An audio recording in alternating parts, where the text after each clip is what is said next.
السلام عليكم ورحمة الله وبركاته.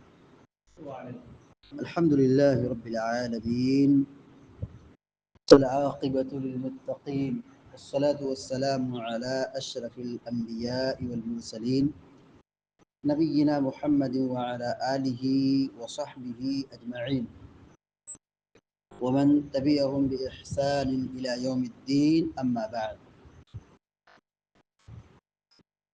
فعن عائشة رضي الله تعالى عنها قالت: قال رسول الله صلى الله عليه وسلم: من أحدث في أمرنا هذا ما ليس منه فهو رد. وفي رواية لمسلم: من عمل عملا ليس عليه أمرنا فهو رد. ابھی آپ کے سامنے صحیح بخاری اور صحیح مسلم کی ایک چھوٹی سی روایت پڑھی گئی ہے، مگر حدیث کا پیغام، حدیث سے ملنے والی نصیحت بہت بڑی نصیحت ہے۔ ام المؤمنین حضرت عائشہ صدیقہ رضی اللہ تعالیٰ عنہ بیان فرماتی ہیں کہ اللہ کے رسول صلی اللہ علیہ وسلم نے فرمایا: من احدث فی امرنا هذا ما لیس منه فهو رد، کہ جو شخص ہمارے دین میں وہ چیز لائے جو ہماری شریعت اور ہمارے دین کا حصہ نہیں، جس پر نبی کا حکم نہیں ہے، نبی کا عمل نہیں ہے، نبی کی تعلیم نہیں ہے، فہو رد، وہ عمل مردود ہے، اللہ رب العالمین کے یہاں عمل قبول نہیں کیا جائے گا۔ حدیث تو بہت مختصر ہے، لیکن حدیث کا پیغام اور حدیث کی نصیحت بہت بڑی نصیحت ہے۔ ایسا نہیں ہے کہ ہم دین کے نام پر جو بھی کام کر لیں اللہ سب قبول کر لے گا، ایسا نہیں ہے۔ اللہ کے یہاں عمل کی قبولیت کے کچھ ضابطے ہیں، اس کی کچھ شرائط ہیں۔ دین آسان ہے لیکن دین میں منمانی نہیں ہے۔ دین اس بات کا نام نہیں کہ لوگ کرنے والے بہت زیادہ ہیں، میجورٹی ہے، اکثریت ہے، لوگ بڑی محنت سے کر رہے ہیں، بڑی قربانی دے رہے ہیں، مال خرچ کر رہے ہیں، بڑی محنت کر رہے ہیں، اللہ تعالیٰ قبول کر لے گا؟ نہیں۔ عمل کی قبولیت کے لیے ضروری ہے کہ عمل شریعت کے مطابق ہو، سنت کے مطابق ہو، نبی صلی اللہ علیہ وسلم کی تعلیمات کے مطابق ہو۔ عمل کی قبولیت کے لیے علماء نے جو شرائط پیش کی ہیں: نمبر 1، ایمان کا ہونا، یعنی عمل کس کا قبول ہوگا؟ مسلمان کا قبول ہوگا، ایمان والے کا عمل قبول ہوگا۔ دوسری شرط ہے اخلاص، یعنی کام اللہ کے لیے کیا جائے۔ کام کس کے لیے کیا گیا ہو؟ اللہ کی رضا کے لیے کیا گیا ہو، اللہ کو خوش رکھنے کے لیے کیا گیا ہو۔ اور تیسری شرط ہے نبی کریم صلی اللہ علیہ وسلم کی سنتوں کی پیروی۔ عبادت کی قبولیت کے لیے کیا شرط ہے؟ سنت کی پیروی۔ وہ عمل جو سنت کے خلاف ہے عمل قبول نہیں ہوگا۔ سنت کے مطابق ہوگا، عمل چھوٹا ہوگا، تھوڑا ہوگا، معمولی ہوگا، اللہ تعالیٰ کے یہاں قبول ہو جائے گا۔ لیکن اگر عمل محمد الرسول اللہ صلی اللہ علیہ وسلم کے خلاف ہو اللہ تعالیٰ اس کو قبول نہیں کرے گا۔ پیارے نبی علیہ السلام نے کیا فرمایا؟ من عمل عملا لیس علیہ امرنا، جو کوئی ایسا کام کرے جو ہماری تعلیم اور ہمارے حکم کے مطابق نہ ہو، ہمارے عمل کے مطابق نہ ہو، فہو رد، وہ عمل مردود ہے، قبول نہیں کیا جائے گا۔ اگر آدمی دن بھر کام کرے، شام میں اس کو دہاڑی ملنے والی ہو، اس کی اجرت ملنے والی ہو، مالک یہ کہے کہ تم کو آج اس کا پیسہ نہیں ملے گا، یا آدمی مہینے بھر کام کرے، مہینے کے اختتام پر سیلری ملتی ہے، تنخواہ ملتی ہے، اجرت ملتی ہے، محنتانہ ملتا ہے، مالک یہ کہے کہ نہیں تمہاری سیلری کٹ جائے گی۔ مزدور کا رویہ دیکھیے گا، مزدور کا اخلاق دیکھیے گا، کتنا اس کو تکلیف ہوگی، کتنا اس کو برا لگے گا، کتنا اس کا نقصان ہو رہا ہے۔ کام بھی کیا ہے، تھکا بھی ہے، پسینہ بھی بہایا ہے، محنت بھی کی ہے، لیکن اس کو فائدہ نہیں مل رہا ہے۔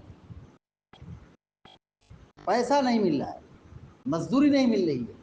کیا خیال ہے اگر آدمی جس چیز کو دین سمجھ کے کر رہا ہے اور محنت کر رہا ہے، قربانی دے رہا ہے، پیسہ خرچ کر رہا ہے، انرجی صرف کر رہا ہے، پسینہ بہا رہا ہے، محنت کر رہا ہے، لیکن اللہ تعالیٰ کے یہاں قبول نہ ہو، اس سے بڑی رسوائی کی بات کیا ہو سکتی ہے؟ اس سے بڑی بربادی کی بات اور کیا ہو سکتی ہے کہ ہم نے کام کیا لیکن اللہ نے قبول نہیں کیا؟ اس لیے ضروری ہے کہ عمل کرنے سے پہلے یہ جانا جائے کہ کیا عمل اللہ تعالیٰ قبول کرے گا، کون سا عمل قبول ہوگا. نبی کریم صلی اللہ علیہ وسلم نے صاف تعلیم دے دی ہے کہ جو ہمارے دین میں نئی چیز ایجاد کرے، من عمل علیہ امرنا لیس علیہ امر لیس علیہ امرنا فہو رد، کہ جس نے ہمارے دین میں کوئی ایسا کام کیا جو ہماری شریعت میں نہیں ہے، ہمارے حکم میں نہیں ہے، حدیث سے ثابت نہیں ہے، نبی علیہ الصلوۃ والسلام کے فرمان ثابت نہیں ہے، فہو رد، پہلے سے ایڈوانس دھمکی دی جا رہی ہے، یہ مردود ہے، عمل قبول نہیں کیا جائے گا. اللہ رب العالمین نے قرآن کریم میں بہت ساری آیتوں میں بار بار یہ حکم دیا ہے، رسول کی پیروی کرو، رسول کی پیروی کرو، رسول کی پیروی کرو. یا ایھا الذین آمنوا اطیعوا اللہ واطیعوا الرسول ولا تبطلوا اعمالکم.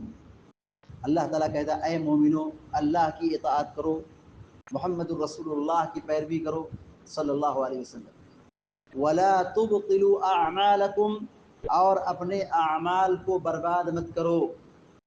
وہ عمل جو سنت کے خلاف ہے، سنت کے مطابق نہیں ہے، وہ عبادت جو شریعت کے مطابق نہیں ہے، عمل برباد ہے، برباد ہے، برباد ہے. یہ کون کہہ رہا ہے؟ اللہ تعالیٰ قرآن میں کہہ رہا ہے، سورہ محمد کی آیت. رسول کی پیروی کا حکم کیوں دیا گیا ہے؟ رسول آئے کس لیے تھے؟ اگر دین اس بات کا نام ہوتا کہ آبا و اجداد جیسے کرتے چلے آئے ہیں، رسم رواج خرافات دیکھا دیکھی لوگ کرتے چلے آ رہے ہیں، ہم بھی کریں گے، کر لیں تو حرج کیا ہے؟ بھائی ہو رہا ہے محرم، محرم منا لیں، حرج کیا ہے؟ نہیں چلے گا. حرج کیا ہے؟ بہت بڑا حرج ہے.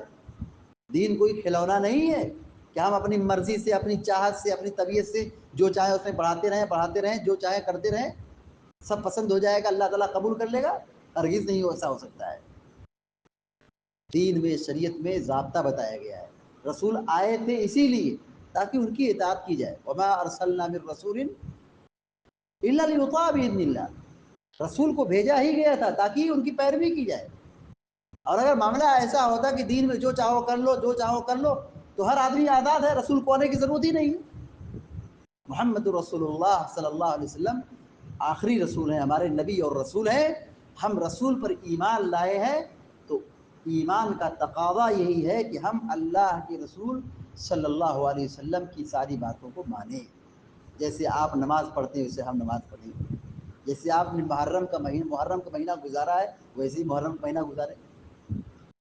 سوال یہ کہ نبی علیہ الصلوۃ والسلام کے زمانے بھی محرم تو آیا تھا، لیکن آپ نے محرم کیسے منایا؟ کیا ڈھول باجے اس طرح کا معاملہ تھا؟ تعداد تعزیہ داری کا معاملہ تھا؟ سبیل کا معاملہ تھا؟ دھوم دھڑکا اور جلوس کا معاملہ تھا؟ کچھ بھی نہیں تھا. یہ دین ہے ہی نہیں ہے، یہ اسلام ہے ہی نہیں ہے، یہ جہنم کا راستہ ہے. یہ بدعات اور یہ خرافات یہ جہنم کا راستہ ہے. جنت کا راستہ وہی ہے جو رسول اللہ صلی اللہ علیہ وسلم نے گزارا ہے، رسول اللہ نے بتایا ہے صلی اللہ علیہ وسلم. محمد رسول اللہ صلی اللہ علیہ وسلم کی زندگی میں 23 مرتبہ محرم کا مہینہ آیا ہے. سوال یہ ہے کہ جیسے محمد رسول اللہ صلی اللہ علیہ وسلم نے محرم کا مہینہ گزارا ہے ویسے ہمیں بھی گزارنا ہے.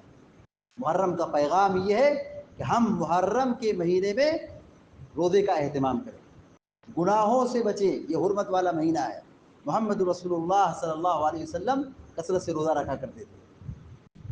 اور محرم الحرام کے مہینے میں 10 محرم کی تاریخ ایک بڑی تاریخی دن ہے. اس دن فرعون ہلاک و برباد ہوا. بہت سارے مسلمان اس دن نوحہ و ماتم کرتے ہیں. 10 محرم کو کیا کرتے ہیں؟ نوحہ اور ماتم کرتے ہیں، غم کا دن سمجھتے ہیں.